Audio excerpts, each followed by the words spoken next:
మొత్తం వీడియో అంత నీట్గా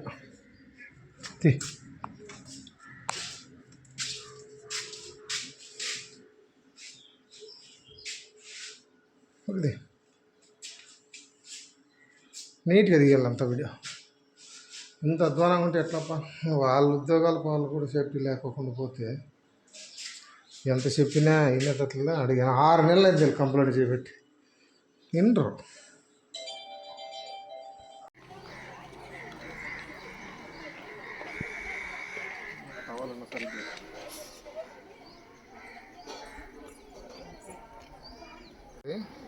గ్రామ ప్రజల తరఫున మాట్లాడుతున్నాము. మాకు గత 6 నెలలుగా సచివాలయ సిబ్బంది అసలు రావడం లేదు. ఇక్కడ మొత్తం 8 మందో 9 మందో స్టాఫ్ ఉంటే ఇంతవరకు ఒకరిద్దరు మినహా ఏ ఒక్క రోజు కూడా ఇక్కడ ఉన్నటువంటి స్టాఫ్ అంతా మొత్తం రావడం లేదు.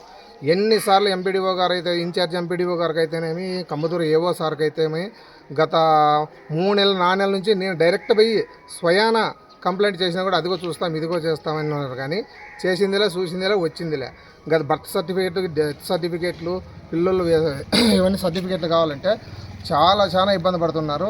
దీన్ని వెంటనే జిల్లా కలెక్టర్ గారు అయితేనేమి, పై అధికారులు అయితే స్పందించి వెంటనే వీళ్ళని చర్యలు తీసుకోవాల్సిందిగా కోరుచున్నాను. గాలి ధనంజయ. ఇది సచివాలయం ఎన్ఆర్లు చెప్పినా కూడా వాళ్ళు ఎవరు ఇటుకి రావటం లేదు. అందువలన ఎమ్మెల్యే సార్ గారికి కలెక్టర్ సార్ గారికి వాళ్ళని వెంటనే గురించి చర్యలు తీసుకుంటారని మరీ ఆశిస్తున్నాను. వాళ్ళ మీద బిరి గప్పని చర్యలు తీసుకొని చేసుకుంటారని నేను ఆశిస్తున్నాను.